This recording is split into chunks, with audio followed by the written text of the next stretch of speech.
está no meio de nós.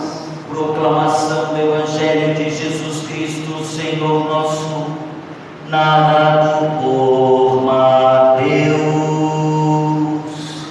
Glória a vós, Senhor. Naquele tempo, Jesus voltou a falar em parábolas aos sumos sacerdotes e aos anciãos do povo, dizendo: o reino dos céus é como a história do rei que preparou a festa de casamento do seu filho. Mandou os seus empregados chamar os convidados para a festa, mas estes não quiseram vir. O rei mandou outros empregados, dizendo: dizei aos convidados: já preparei o banquete, os bois e os animais cevados já foram abatidos e tudo está pronto, vinde para a festa.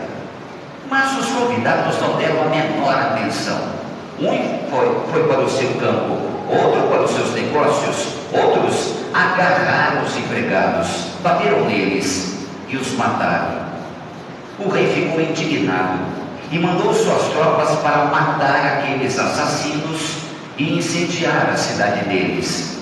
Em seguida, o rei disse aos empregados: a festa do casamento está pronta, mas os convidados não foram dignos dela.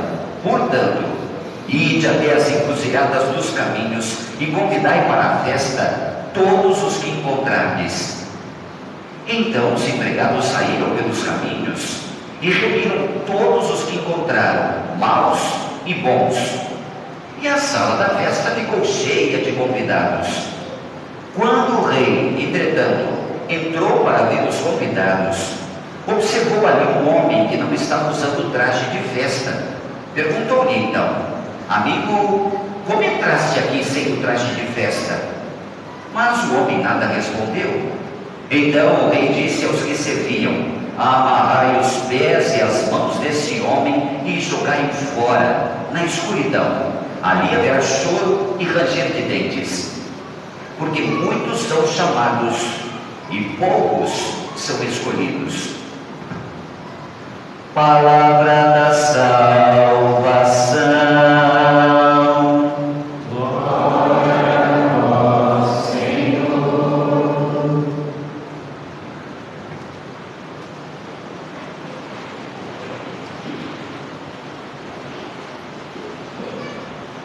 Mais uma vez, filhos e filhas, diante estamos de uma parábola que, contada por Jesus, está para nos dar uma ideia, uma visão do reino dos céus. Diz-nos o Senhor que a salvação posta pelo Pai Deus, assim o é para todos os homens, à semelhança de um banquete suntuoso, magnífico, que dado é por um rei generoso e que a todos acolhe. Mas é verdade que esta parábola salienta a magnificência deste rei, a sua bondade e o seu amor. É também verdade que esta parábola aquilata a ingratidão dos comensais, dos todos que convidados são a participar desta ceia, desse banquete tão ricamente posto. Se não vejamos, cá está o rei pondo o banquete. Quem é ele senão Deus? E o banquete propriamente dito é a salvação que Deus a todos oferece. Os servos são a princípio os profetas, depois os apóstolos, e estes não foram lá bem recebidos pelos comensais, pelos convidados, antes ignorados, maltratados, achincalhados, foram até mortos. Isso evidencia a maldade do homem ainda, que mesmo diante da bondade de Deus e da sua misericórdia, considera-se autossuficiente. Eis o homem convicto de de que não necessita de salvação. Eis o homem que, engolfado em seus trabalhos, afogando-se nos seus prazeres, acredita mesmo que dedicar-se às coisas de Deus, que amar a Deus e falar com Ele é perda de tempo. Não ouvimos na parábola? Os convidados deram as desculpas mais absurdas, nem um pouco razoáveis, dizendo não compareceriam ao banquete. Banquete gratuitamente posto por este rei que pensa as núpcias do seu filho. Nós tivemos uma parábola assim, que fala do reino dos céus, no fim de semana último. Ali, deparávamos com os vinhateiros. Aqui, temos os convidados para o banquete. As duas parábolas têm lá a sua semelhança, mas guardam uma diferença considerável. Situa agora. Observemos lá, os vinhateiros cobrados foram de algo que tinham obrigação de oferecer e de dar. Os vinhateiros precisavam dar o resultado de toda uma produção, apresentar as uvas agora colhidas, e não o fizeram. Aqui, os convidados à festa não compareceram. Então observemos, lá houve uma exigência e ela era devida. Recusaram-se os vinhateiros a dar o que lhes era uma obrigação de oferecer. Aqui, os convidados recusaram-se em receber o que gratuitamente lhes era dado. Lá, exigências. Aqui, exigência alguma. Tudo foi ofertado, tudo foi dado, tudo foi entregue. E percebendo que os primeiros convidados não compareceram, chamou o rei outros mais, e todos, enfim, bons e maus. Se isso não nos lembra a parábola da cisanha e do trigo, do joio e do trigo, crescem juntos no mesmo campo. Os olhos os enxergam, mas não são capazes de diferenciá-los. Mas vai chegar o dia da colheita, e então o trigo irá para o celeiro e o joio para a fornalha. Então, queridos, não basta estar no campo, não é certeza de se ir para o celeiro. O fato de se estar no campo não dá certeza de ida, insisto, ao celeiro. Por que estou afirmando isso?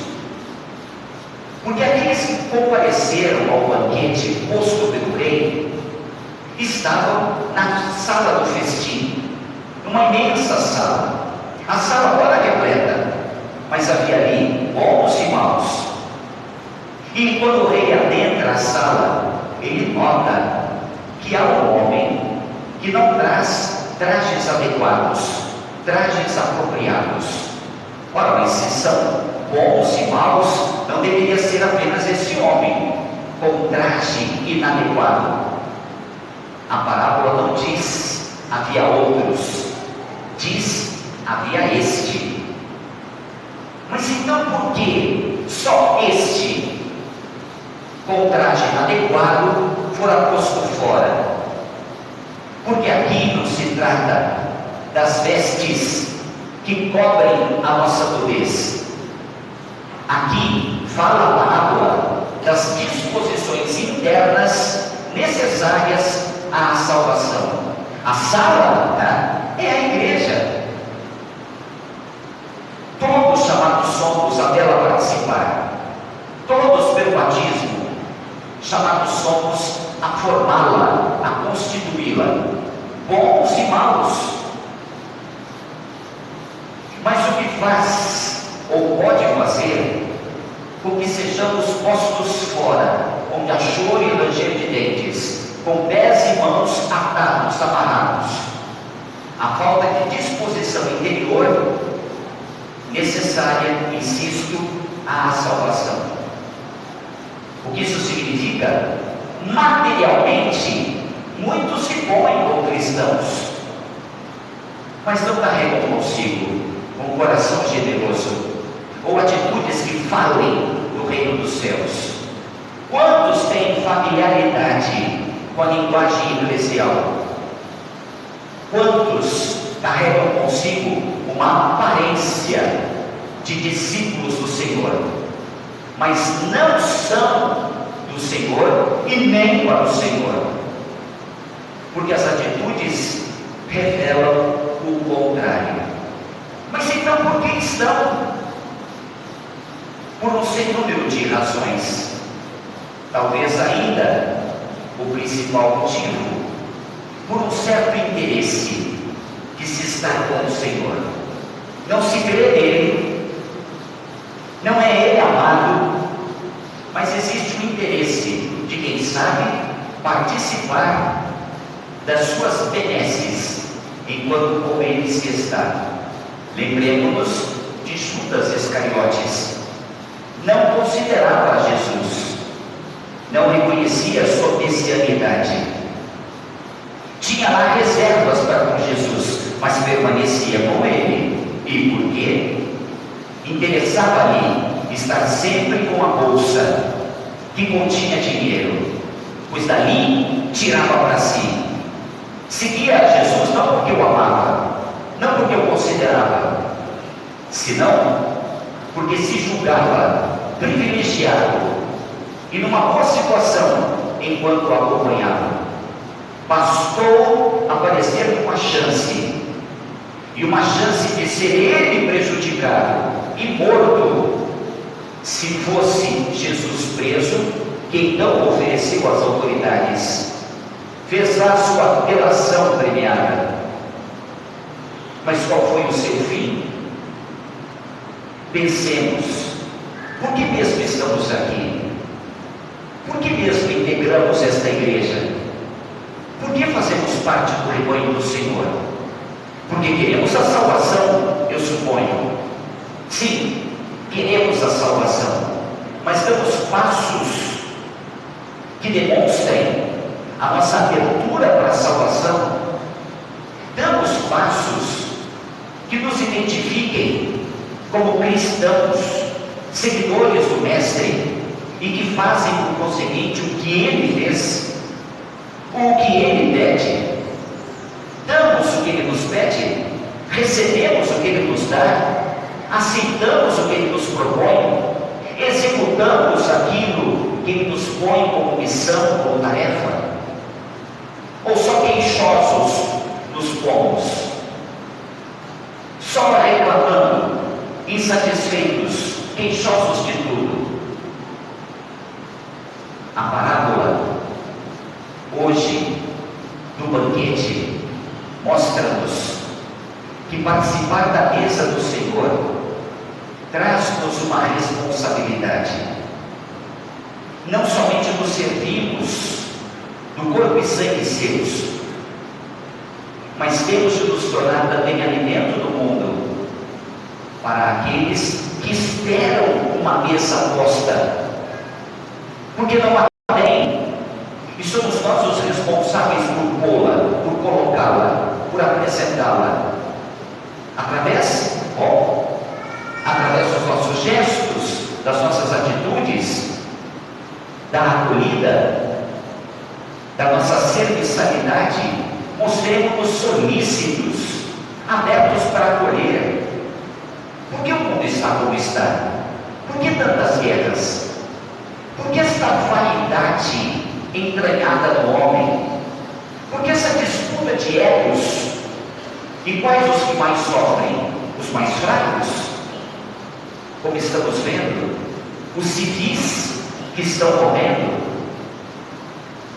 quantos passando fome, quantos morrendo à míngua, entregues à própria sorte, enquanto consumidos por uma enfermidade e não há quem os socorra. Por quê? Porque Deus não existe. Porque Deus certamente vê essas coisas e não intervém. Será que vamos, ainda assim, culpar a Deus? Por que esta guerra? E por que Deus não a para? Por que tanta fome? E por que Deus não a aniquila? Por que tanta pobreza? E Deus então não vem para saciar a todos? Pois é o que Ele quer: saciar, curar, alimentar.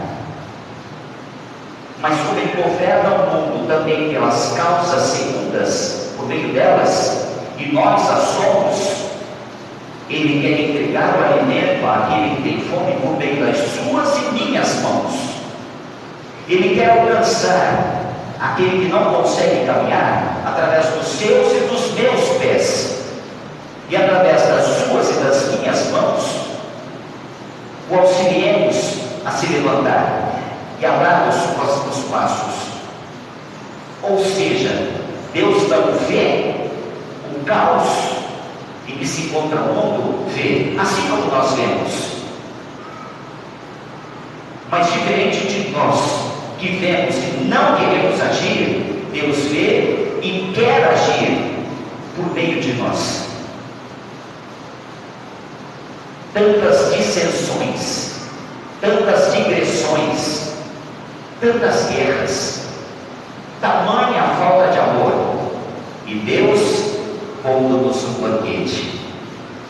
É semelhante a essa imagem. Deus nos põe um banquete aqui e nós ali padecendo a falta do alimento. Estamos tão próximos da mesa, estamos tão próximos que ouvimos o convite que o Senhor nos faz, mas não nos aproximamos da mesa. Por quê? Tememos o Senhor nos engane? Tememos comer da mesa e ser cobrados depois, e então não teremos com que pagar? Mas ainda estamos desconfiados de Deus, se Ele já nos deu o seu Filho, que morreu por nós quando nada valíamos, nada prestávamos, e éramos só pecado. O que mais queremos Deus prove?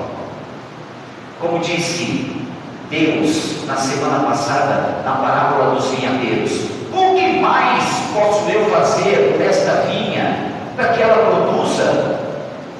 Se já tudo fiz, se cerqueia, protegendo-a dos passantes, dos animais, para que não a pisoteiem, para que ninguém venha aqui e a vintime, colha dos frutos fora da hora. O que mais poderia eu fazer por essa vinha?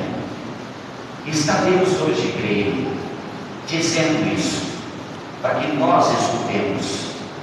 Temos todo o carinho de Deus. Ele é providente e nós imprevidentes, relapsos. Mas não é hora de mudar isso? Quem aqui já não está sentindo na própria casa, na própria despensa, as consequências destas todas guerras?